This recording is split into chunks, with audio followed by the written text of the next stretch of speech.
નમસ્કાર મિત્રો, ગુજ્જુ વાતોમાં આપ સૌનું સ્વાગત છે। આજે આપણે વાત કરીએ રાજપૂતની ટેક। જૂના જમાનાની વાત છે। સવારનો પોર, સૂરજ નારાયણ હજી કોર નથી કઢી, બગબગડું થયું છે હજી। એવા સમયે 16-17 વર્ષની દીકરી મર્યાદાના જેને કે લંગર પડી ગયા છે એવી દીકરી કૂવે નેહડામાં પાણી ભરે છે। કૂવે પાણી ભરવા આવી છે ને ગરેડે હીંચે છે। પાણી રૂપનો અંબાર જેવી દીકરી છે।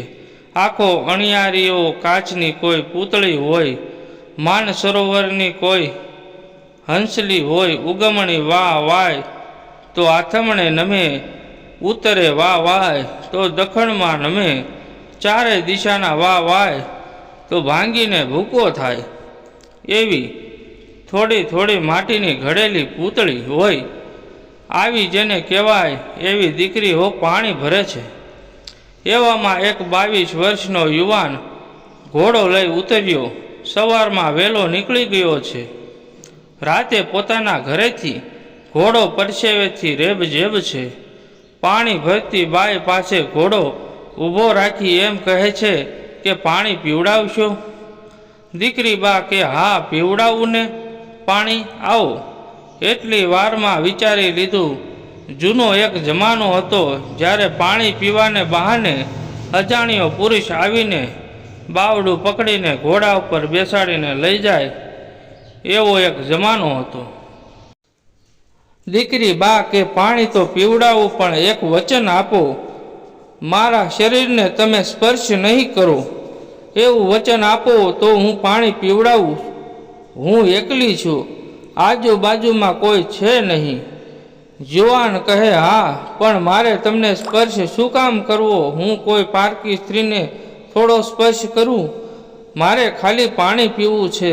દીકરી બા કે મને વચન આપો। યુવાન કહે હું વચન આપું છું। દીકરી બા બોલ્યા, તમે મારા શરીરને સ્પર્શ કરો તો તમને રામના સમશે, એવું વચન આપો તો હું પાણી પીવડાવું। યુવાન કહે તમારા શરીરને સ્પર્શ કરું તો મને રામ દુવાય છે, અને યુવાને 2 હાથ ભેગા કરીને ખોબો રાખ્યો। દીકરી બાએ પાણી પીવડાવ્યું। યુવાન પાણી પી ગયો। તરસ લાગી હતી ખૂબ, તો યુવાન પાણી પીને ઘોડા પર બેસીને નીકળી ગયો। દીકરી બાને માથે બેડું મૂકીને ઘરે જવા નીકળે છે। યુવાન ઘોડા પર બેસીને વહેલો નીકળી જાય છે। ફળિયામાં આવી ઘોડેથી ઉતરે છે। સાસુમાએ મીઠો આવકાર આપ્યો અને ખાટલો ઢાળીને બેસાડી પાણી પાયું। ત્યાં દીકરી બા પાણી ભરીને આવી। એ જ ઘર હતું। પાણી ભરી આવી દીકરી બા માથે બેડું છે। ઝટ ઘરમાં જઈ માને પૂછે છે, માં કોણ મહેમાન છે? માં કહે છે મારો જમાઈ છે, તને તેડવા આવ્યો છે। તને ખબર નથી? તારા બચપણમાં લગ્ન થઈ ગયા છે, એ તને તેડવા આવ્યો છે। દીકરી બાને શરમના શેરડા છૂટી ગયા, કંઈ બોલી નહીં। દીકરી બા મર્યાદાના લંગર પડી ગયા। ધીરું ધીરું બોલવા માંડી। સવારે વિદાય લીધી પોતાની પરણેતરને તેડી। ઘોડાને દોરી બાજુનું નેહળું ત્યાં જાય છે। પરણેતર વાહે ચાલી આવે છે અને ઘરે આવે છે। પોતાના હેતુ મિત્રો હતા જે મીઠી મશ્કરી કરે છે। વાળું પાણી કરીને બધા ડાયરો બેઠો છે। રાતના 12નો સમય થયો। બધા મિત્રો ઊભા થઈ કહે હાલો, જય માતાજી। હવે યુવાન તું તારા ઓરડે જા, હવે અમે અમારા ઘરે જઈએ। એમ કરીને ઊભા થયા। ઝીણો ઝીણો દીવડો બળતો હતો।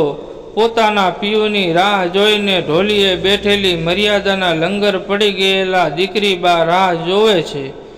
પિયુની કટકટ અવાજ આવ્યો। ઢોળીએથી નીચે ઉતરી ગઈ મર્યાદામાં જુવાન આવ્યો, પણ જુવાનના હાથમાં 2 માળા છે। દીવાના અંજવાળે હામું જોઈને એક માળાનો ઘા કર્યો। લ્યો આ તુલસીની માળા છે। ઓઢણું આડું રાખીને કીધું, કેમ માળા આપો છો? જુવાન કહે એ તો તારે વિચારવું જોઈએ ને, કેમ ભજન કરવાનું છે? તો ભજન કરીશું તો માળા આપો છો? તો કે નહીં, પણ કૂવાને કાંઠે તને વેણ દીધું છે. તે મને કીધું છે કે આ શરીરને મને સ્પર્શ કરો તો તમને રામ દુઆય છે. હવે ઠાકરનું ભજન કરીને જિંદગી પૂરી કરવાની હોય, એકબીજાને સ્પર્શ કરવાનો ના હોય. નહીં તો રામ દુઆયના વચન લાજે. પછી દીકરી બાના પોરાના પાલ્લા છૂટી ગયા. ભારત વર્ષની આર્ય નારીને શું એ ખમીરાત હશે? શું એની કુળની પરંપરા હશે? દીકરી બા કહે, વાહ જુવાન, ભલે તારી જનેતાએ તને જન્મ આપ્યો, તારી ઓઢણી ઓઢીને આવી છું ને એના માટે જ મારે ઘણું છે. મારે સંસારના મોહ ના હોય, તારી હારે ઠાકરનું ભજન કરી જિંદગી પૂરી કરવાની છે. સવાર પડે હસવું બોલવું એવી વાત જુવાનના મા બાપને ખબર ના પડે, પણ સાંજ પડે ને જાણે હજારો ગામનું છેટું પડી ગયું હોય એમ જુદા જુદા બે ખાટલા ઢળાઈ જાય. અડધી રાત સુધી ભગવાનનું ભજન કરે અને સૂઈ જાય. 1 દી, 2 દી, 5 દી, 15 દી, મહિનો 5 મહિના, એમ 5 વર્ષના વાળા વાઈ ગયા. એમાં અષાઢ મહિનો ધરતીને ખોળે મહેમાન થયો. ચોમાસાનો વખત બરાબર ધન કરતી વીજળી ત્રાટકવા મંડાણી. અષાઢ મહિનો મોરલા ગળાના 3 કટકા કરીને બોલતા માંડ્યા. બપૈયા પીહુ પીહુ કરવા માંડ્યા. અડધી રાત છે, માળા હાથમાં છે. બાઈને પોતાનો જુવાન પતિ છે બેઠો છે ને બાઈ બોલી, સાંભળ્યું? તમને કહું છું, 5 વર્ષ થઈ ગયા હું તમારા આંગણામાં આવી. સમય જતાં કઈ વાર લાગે? મને વિચાર થાય છે. જુવાન બોલ્યો, હું વિચાર થાય છે. 5 વર્ષથી પરણીને આવી. તમારા જેવો ખાનદાન માણસ હોય, વચનને પાડવા વાળો આવો યુવાન હોય, એનું એકાદું બાળક તમારો વંશ રહી જાય તો આખા કુળને, આખી નાતને ઉજળી કરી દે એવો એકાદ દીકરો કે દીકરી હોય તો સારું નહીં? ઢોલિયામાંથી જુવાન ઊભો થઈ ગયો. ખબરદાર, જો બીજો શબ્દ બોલી છે તો વાતું કરતી હતી મોટી ખુમારીની કે મારે સંસારના મોહ ના હોય. હું તમારી ઓઢણી ઓઢીને આવી છું એ ખરું છે, અને હવે સંસારના મોહ જાગ્યા 5 વર્ષ પછી કે મારી ઓઢણી હું તને ઓળખવામાં ભૂલ કરી હો? મારી ઓઢણી ઓઢીને આવી છો. મને કહેતી હતી કે જિંદગી આખી સ્પર્શ ના કરું. ભગવાનનું ભજન કરી જીવન પૂરું કરીશું. ઠાકરને હું જવાબ દઈશ શું? હવે તને સંસારના મોહ જાગ્યા છે. બાઈ બોલી, મારી પૂરી વાત તો સાંભળો. હું તમારી ઓઢણી ઓઢીને આવી છું. હું પણ ઠાકરમાં માનું છું. હું ભારતની આર્ય નારી છું. પણ મારી પૂરી વાત સાંભળો. મારી નાની બહેન છે ને એ જુવાન થઈ ગઈ છે કે તો 5 વર્ષથી પરણીને આવી છું. હાજી સુધી કંઈ માગ્યું નથી. આજે એક વચન માગું છું. મારી નાની બહેન સાથે તમારે લગ્ન કરવાના છે ને એનાથી વંશ રાખવાનો છે, મારાથી નહીં. બીજા દિવસે બાઈ પિયર આવે છે. પોતાના બાપુને વાત કરે છે કે બાપુ, તમારા જમાઈ જેવો ખાનદાની માણસ દુનિયાની પળમાં મળે નહીં. મને એટલું બધું હાંચવે છે, મને એટલું રૂડું લગાડે છે. તમારા જમાઈ જેવો માણસ ના જડે હો. નાની બેન હવે જુવાન છે. ક્યાંક દુઃખમાં વહી જાય એવું કોઈ ખોરડું મળી જાય ને હેરાન થઈ જાય એના કરતાં નાની બેનને બાપુ પરણાવી દો. અમે બંને બહેનું હંપીને રહેવું. તમારા જમાઈને પરણાવી દો ને. અને 5 વર્ષથી અમારે સંતાન નથી. મા બાપને તો એમ જ થાય ને કે કુદરતે સંતાન નહીં આપ્યું હોય તો મોહ રહી જાય.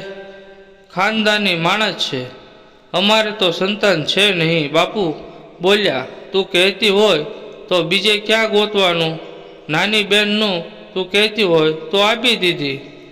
થોડા સમય પછી લગ્ન લેવાના જાન પરણવા આવે છે. પોતાના પતિની જાનમાં મોટી બેન નાની બેનને પરણવા આવે છે અને બરાબર રૂડા મંગલ વર્તાણા ને વાતાવરણ એવું થઈ ગયું અને જાન ઉગલી જાન છે. દીકરીની વિદાય થઈ. નાની બેનની હોફ એમાં પાનખર વડલા જેવો થઈ. બાપને જેને કહેવાય મૂછે લીંબુ લટકતા હોય, મર્દના ફાટિયા જેવા તલવારના ઝટકા પડે તોય રોવે નહીં એવો એની આંખમાંથી મૂછે આહુડા અટકી ગયા છે. હો આજે બીજી નાની દીકરી વિદાય લે છે. બાપ જમાઈને કહે છે, બેટા મારી નાની દીકરીને દુઃખ ના આપતા હો, આ ભોળી છે. જમાઈ કહે છે, કંઈ ચિંતા ના કરતા, તમારી દીકરી સુખેતી રહેશે. મારી દીકરી બહુ ડાઈ છે, મોટી પણ ડાઈ છે, નાની એ ડાઈ છે પણ ભોળી છે. હો જમાઈ મારી દીકરીને દુઃખ ના આપતા, કંઈ પણ કહેવું હોય તો મને કહેજો. મારી દીકરીને કંઈ ના કહેતા. એને યાદ આવ્યું કે મારી મોટી દીકરી બહુ વખાણ કરતી જમાઈના. જમાઈને કહે કે જમાઈ એક વચન આપો કે જેવી રીતે મારી મોટી દીકરીને રાખી એવી રીતે મારી નાની દીકરીને ના રાખો તો તમને રામ દુઆય છે. એટલું મને વચન આપી દો. વરરાજો હતો, એની નજર મોટી પત્ની હતી, એની નજર સામે ગઈ ને આંખમાં વાતો કરી લીધી. હો હવે ઠાકરનું ભજન કરી એની હાથે જીવન જીવી લઈશું.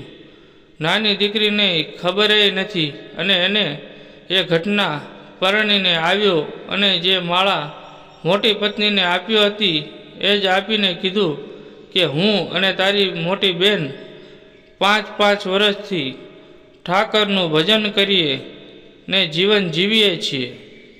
એને મેં કૂવાને કાંઠે મેં વચન આપ્યું હતું.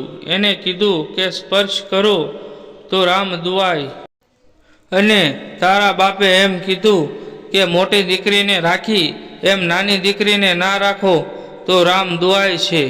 એટલે હવે શરીરને સ્પર્શ ના કરી શકાય અને આપણે ભજન કરવાનું છે. તા તો એના પોરહના પાલ્લા છૂટી ગયા.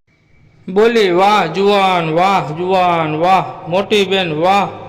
હું તમારી હારે ઠાકરનું ભજન કરી જિંદગી પૂરી કરીશ. એને હાથમાં માળા લીધી. ધીરે ધીરે સમય જવા લાગ્યો. એમાં ભગવાનને પરીક્ષા કરવાનું મન થયું. જૂના જમાનાની વાત છે. ભગવાન છે ને સાધુનું રૂપ લઈને આવ્યા અને આના ઘરે આવ્યા. અલખ ગિરનારી કરીને આવ્યા ને બોલ્યા, ભિક્ષામ દેહી. બે પત્ની બહાર નીકળીને બોલી, પધારો મહારાજ, પધારો, રોકાવો, જમો, અમારું આંગણું પવિત્ર કરો, અમારી માળા કરેલી ફળી. આજે સાધુ અમારા આંગણે મહેમાન થયા. એટલામાં પેલો જુવાન આવી ગયો અને બોલ્યો, કાચું સીધું લેતા હોય તો કાચું, નહીં તો બનાવીને દઈએ. સાધુ બોલ્યા, તમે બનાવો, હું જમી લઈશ.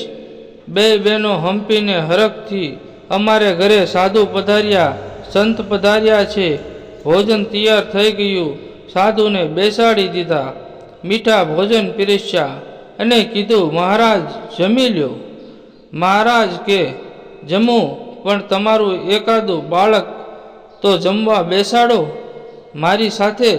જુવાન બોલ્યો, બાળક નથી. સાધુ બોલ્યા, લગ્ન કરે કેટલો સમય થયો? જુવાન બોલ્યો, બચપણમાં લગ્ન થઈ ગયા હતા.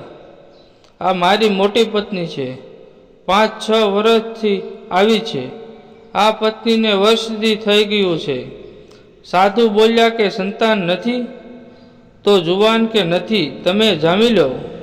સાધુ બોલ્યા, વાંજિયાનું નથી જમતો. આ તો ભગવાન સાધુના રૂપમાં આવ્યો હતો. જુવાન બોલ્યો, વાંજિયાનું નથી જમતા એમ? તો સાધુ કે હા. જુવાન બોલ્યો, અમારા આંગણેથી જાઓ તો અમારું આંગણું લાજે. બાપા, તમે સંત સાધુ આમ હાવ આવું કરો માં, અમે મરી જઈશું. માથા પછાડી અમારા આંગળેથી જમ્યા વગરનો સાધુ જશે? અમારું આંગણું લાજે બાપુ. સાધુ બોલ્યા, તો એક કામ કરો, એક રસ્તો છે, આનો.